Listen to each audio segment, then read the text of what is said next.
Mahkamah Konstitusi telah menerima 8 gugatan terhadap KUHP baru sebelum produk DPR dan pemerintah itu berlaku perdana 2 Januari lalu.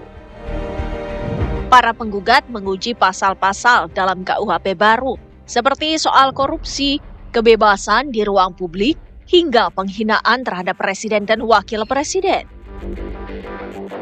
DPR menghormati langkah konstitusional untuk menguji produk parlemen tersebut. Produk yang dihasilkan memang tidak bisa menyenangkan semua pihak. Proses uji materi di MK nantinya akan menjadi barang pembuktian untuk menilai apakah suatu undang-undang bermasalah secara prosedural maupun substansial. DPR yakin KUHP dan KUHAP sudah disusun berdasarkan partisipasi publik, sementara pemerintah berjanji akan melaksanakan apapun putusan MK nantinya. Tim TV One mengabarkan.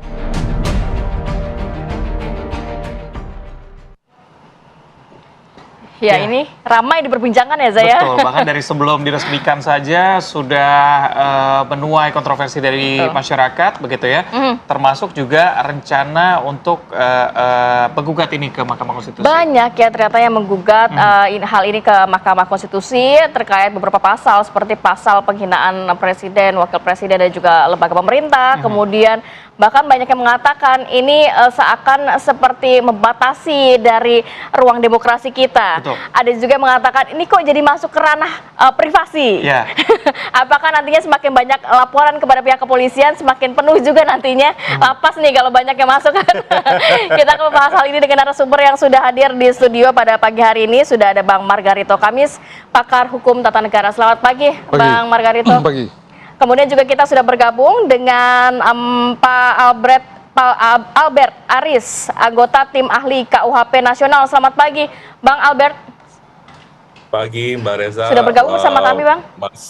Mas Reza, Mbak Ratih, dan juga Bang Margarito Kamis ya. Apa kabar semuanya? Ya, alhamdulillah baik. Terima kasih waktunya, Bang Albert. Dan juga kita masih menantikan nantinya Pak Abdullah, anggota Komisi 3 DPR RI, untuk bergabung bersama kami pada sesi dialog pagi hari ini.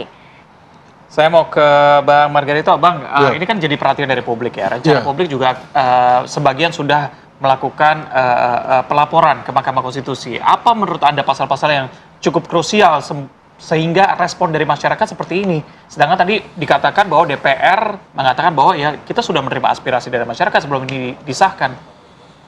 Pertama ya soal KUHP ya.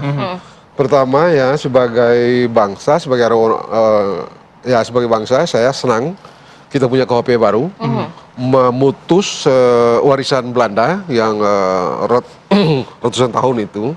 Dan warisan Belanda itu akarnya di Romawi. Dan itu sebabnya menurut saya ini satu langkah yang bagus sebagai bangsa begitu ya. Menyatakan bahwa kita benar-benar merdeka. Saya memang baca-baca dalam beberapa hari ini bahwa memang ada beberapa isu. Satu di antara tadi yang Anda bilang gitu ya, soal penghinaan terhadap presiden itu dikualifikasi sebagai satu tindak pidana begitu ya. Dan ada beberapa lagi, MUI kalau tidak salah itu mempersoalkan soal nikah siri dan juga poligami. Dan juga poligami yang dikualifikasi sebagai tindak pidana begitu ya. Saya rasa kalau itu dia memang dipersoalkan dan dipersoalkan di Mahkamah Konstitusi memang sudah pada tempatnya, dan saya rasa memang tidak bisa dihalangi juga kalau ada yang mau membawa itu ke Mahkamah Konstitusi gitu ya. Jadi saya rasa fair aja kok. Tapi akhirnya banyak yang mengatakan ini nantinya jadi kok masuk ke ranah privasi. Kemudian juga mengatakan seakan mempersempit ruang demokrasi kita nih, Bang. Nah, apa yang orang mengerti mengenai demokrasi gitu? Itu juga mesti dipikirkan. Apa yang orang mengerti mengenai demokrasi? Apakah demokrasi itu bebas Anda maki-maki orang? Apa itu yang dimaksudkan dengan demokrasi? Bukan itu dari awal yang dimaksudkan demokrasi. Demokrasi kebebasan berbicara, kebebasan menyampaikan pendapat, lalu maki orang sesuka-sukanya. Bebas tanpa batas. Itu juga bukan itu yang dimaksud dengan demokrasi. Jadi dalam soal apa demokrasi itu dimengerti, itu juga mesti dibicarakan yang betul gitu. Sehingga memang kalau itu dibawa ke Mahkamah Konstitusi, bagi saya oke, biar debatnya lebih tersistem, terkonseptual gitu ya, sehingga kita tidak bermain di luar itu gitu. Bang Albert, ini kan salah satu pasal yang sering dibicarakan oleh masyarakat adalah tadi yang Rati bilang bahwa penghinaan terhadap presiden dan wakil presiden itu menjadi pembahasan paling banyak begitu, sedangkan dari sisi Anda juga mengatakan bahwa sebenarnya ini tidak secara gamblang, ini justru lebih memudahkan masyarakat untuk melakukan kritisi karena memang pelaporannya hanya boleh dilakukan oleh pihak tersebut antara presiden atau wakil presiden. Tanggapan Anda gimana? Karena ini menjadi perbincangan di publik begitu, Mas.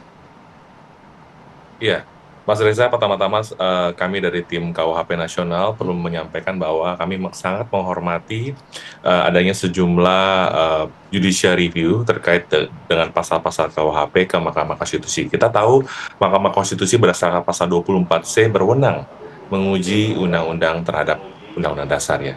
Nah, tadi berkaitan dengan sejumlah pasal, saya mau menyampaikan bahwa sekali lagi ini sudah berulang kali saya sampaikan bahwa kritik itu tidak dikriminalisasi di dalam KUHP nasional. Kalau kita melihat Kamus Besar Bahasa Indonesia, kritik itu adalah kecaman, tanggapan, kupasan, uraian pertimbangan terhadap suatu hasil karya, pendapat, atau sebagainya. Kadang-kadang bisa berbeda pendapat, itu nggak masalah. Kritik tidak dikriminalisasi, tetapi tadi saya sepakat dengan apa yang disampaikan oleh Prof. Margarito Kamis, yang menyatakan bahwa kita bebas berpendapat, tetapi untuk penghinaan tetap ada pembatasannya. Tetapi lagi-lagi, KUHP Nasional menegaskan juga, sekalipun itu perbuatan penghinaan terhadap presiden, tidak akan ada proses hukum tanpa ada pengaduan yang sah atau resmi dari presiden atau wakil presiden. Inilah yang membedakan Mas Reza, Mbak Rati, dan Bang Margarito dengan KUHP lama yang sudah dianulir oleh MK, dan dalam pertimbangan Mahkamah Konstitusi tersebut, MK mengatakan bahwa memang penghinaan terhadap presiden itu bisa diatur tetapi sebagai delik aduan. Jadi ini adalah tafsir resmi dari Mahkamah Konstitusi yang kemudian diadopsi oleh pembentuk KUHP menjadi norma dalam pasal 218 KUHP Bang Albert, tentang tadi Anda katakan dan martabat diri presiden. baik. Ya, gimana? Bang Sorry. Albert, tadi Anda katakan bahwa harus ada aduan resmi dari presiden atau wakil presiden atau pihak terkait. Tapi kalau ada kuasa di situ bagaimana, Bang? Dalam arti nanti beberapa pihak bisa melaporkan terkait hal ini, tapi setelah ada kuasa dari presiden dan wakil presiden. Oke, jadi saya perlu menerangkan bahwa ya pasal 218 itu adalah delik aduan absolut. Artinya harus presiden dan wakil presiden sendiri yang membuat pengaduan, bukan laporan ya. Nah, ditegaskan juga dalam pasal-pasal berikutnya bahwa pengaduan tersebut memang bisa disampaikan secara tertulis, tetapi KUHP Nasional sama sekali tidak mendelegasikan bahwa pengaduan tersebut bisa dikuasakan kepada orang lain, termasuk kepada, katakanlah kepada advokat. Nggak bisa, karena harus presiden dan wakil presiden sendiri yang membuat pengaduan secara sah.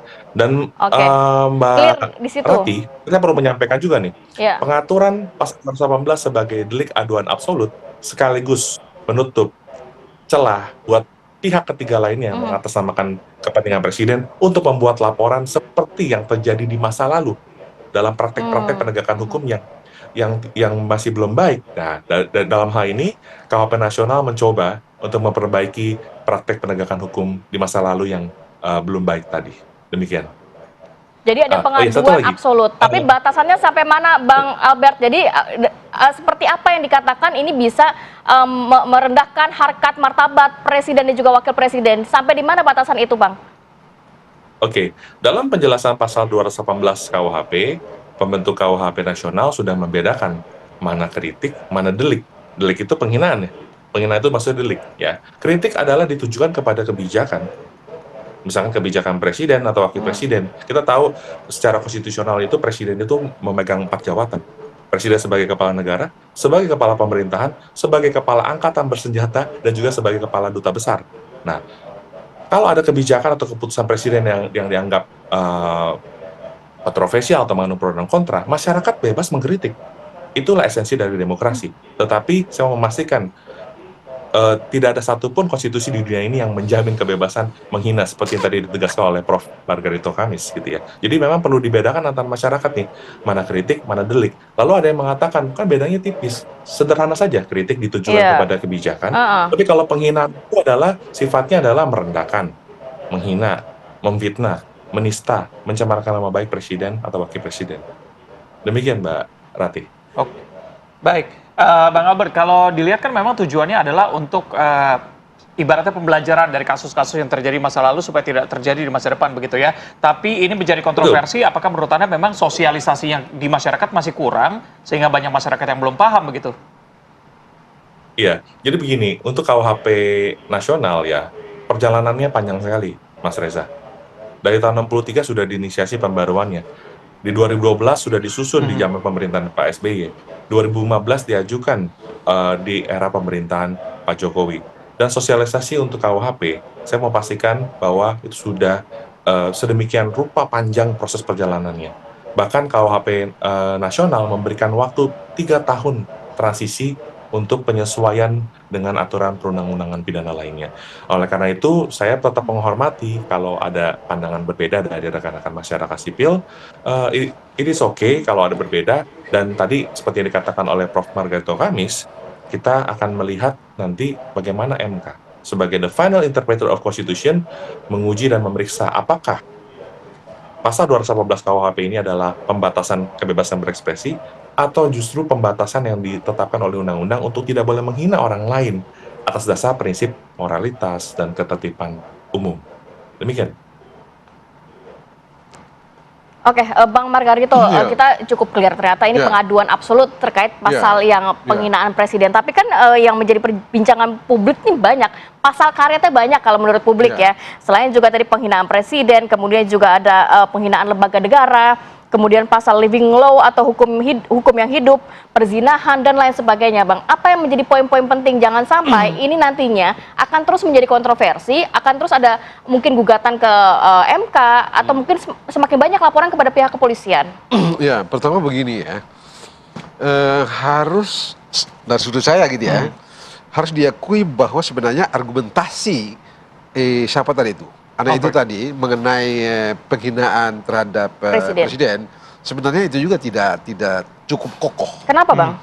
Terlihat betul mereka tidak paham tata negaranya. Kita ambil saja dengan presidennya sekarang ini gitu ya. Apakah itu ditulis dalam Undang-Undang Dasar namanya? Tidak. Yang ada di dalam Undang-Undang Dasar itu adalah konsep presiden. Pemangku jabatan presiden tidak ditulis. Sama nggak ini? Dari sudut pandang konsep ya, ilmu hukum nih, sama nggak ini? Lembaga ini misalnya, bagaimana mengatakan lembaga ini punya martabat? Sementara dari segi konsep, martabat itu dimiliki oleh Anda dan saya. Natural person, manusia, natural, bukan yang artifisial. Secara konsep. Secara konsep. Jadi bagaimana bisa dua hal ini? Kalau konsep yang berkembang sekarang kan terlihat ini sama, begitu ya, menghina presiden, menghina lembaga presiden, dua sama, sama ini. Gitu. Tapi saya tidak mau bicara di sini. Dan sebegini sejauh yang saya tahu gitu ya, perdebatan publik juga ya bola-balik di sini aja tuh. Gitu-gitu aja tuh gitu ya. Nanti ini delik aduan atau bukan, delik aduannya ada aduan relatif atau aduan absolut. Siapa yang mesti bisa nggak seperti tadi Anda tanya, laporannya itu mesti pakai kuasa atau dia sendiri yang pergi ke sana. Cuma itu doang. Tapi by konsep sebegini jauh. Berarti kalau by konsep saja tidak cukup kokoh menurut Anda, nantinya implementasinya malah lebih ribet lagi dong. Nah itu dia gitu ya. Tapi semuanya akan beres nanti di Mahkamah Konstitusi. Kalau ini pakai Mahkamah Konstitusi, karena perdebatan di sana pasti perdebatan yang sifatnya konseptual gitu ya. Satu, tadi Anda bilang living law. Begitu ya. Kalau Anda bicara mengenai living law, lalu sekarang kita bicara mengenai tax, act gitu ya. Lex dan ius ini. Kalau ius itu law bisa tidak mesti teks gitu ya. Hukum yang hidup dalam masyarakat begitu ya. Dan sekarang ternyata dinormatisasi, dibikin tertulis gitu ya. Kan ini koheren dong. Sesuatu yang ada, bukan direkayasa. Sesuatu yang ada dalam masyarakat lalu diangkat masuk ke teks. Sebegini jauh kan tidak. Sejauh ini ya, sebelum KUHP ini kan tidak. Summon Levensi, oke, go ahead gitu ya. Sekarang ini naik. Tetapi memang di tengah masyarakat kita ada yang memandang ini sebagai sesuatu yang dalam tanda petik kurang bagus, lalu itu dipositifkan dalam hukum. Mungkin oke. Gitu kan? Mungkin oke. Karena ini nyata-nyata ada dan ada nyata-nyata orang jadi tolak. lebih diatur begitu ya saat ini ya. Nyata-nyata ditolak. Setidak-tidaknya untuk sebagian dari kita itu menolak. Lalu itu diangkat masuk di dalam KUHP atau dihukumkan, dipositifkan. So So far so good lah. Begitu ya. Bagaimana termasuk dengan ranah pribadi tadi begitu? Yang mana? Urusan nikah siri, poligami dan segala macam itu kan masuk ke ranah privat. Tapi tinggal bersama tadi. kenapa diatur oleh negara begitu? Itu yang salah satu pembahasan. Iya, iya. Untuk tadi yang sama Leven itu Iya. kan pasti tidak ada kaitan gitu ya. Tidak ada kaitan hukum atau orang yang ya, Status sah secara negara. gitu. Tapi kalau orang nikah siri, kan nikah. Dari segi keyakinan sebagai orang Islam, Ya. so okay. Islam memungkinkan itu gitu ya. Tetapi dari segi hukum positif, sebegini jauh karena dalam undang-undang perkawinan kan mesti ada didaftarkan gitu Iya. ya. Legalisasi ya. Dilegalisasi gitu, didaftarkan di sana untuk melindungi Hak anaknya. hak anak Dan hak perempuan. Begitu ya. Di titik itu terlihat masuk akal Kenapa? karena proteksi. Jadi orang tidak bisa sembarangan menikah begitu saja. Lalu setelah menikah karena tidak ada surat sepotong segala macam, lalu perempuan ditinggalin begitu saja, dicampakkan begitu saja. Itu kan masih akal. Jadi saya kira dalam bahasa tertentu ya memang harus ditakut-takutin ini orang-orang ini. Laki-laki yang bajingan ini kan mesti ditakut-takutin. Jangan lumayan nikah sembarangan lalu pergi aja begitu kan. Saya kira itu mungkin itu yang diekspektasi atau menjadi intensi dari mereka yang bikin undang-undang KUHP ini. Mungkin gitu ya. Tapi apakah memang harus ke ranah pidana, Bang? Maksudnya hal-hal seperti itu yang mungkin ini saya menyadur dari komentar-komentar publik begitu ya. Apakah ranah privasi ini harus dibawa ke ranah pidana? Tapi tahan dulu, kita akan sambung lagi nanti di segmen berikutnya. Tetap bersama kami di Apa Kabar Indonesia Pagi.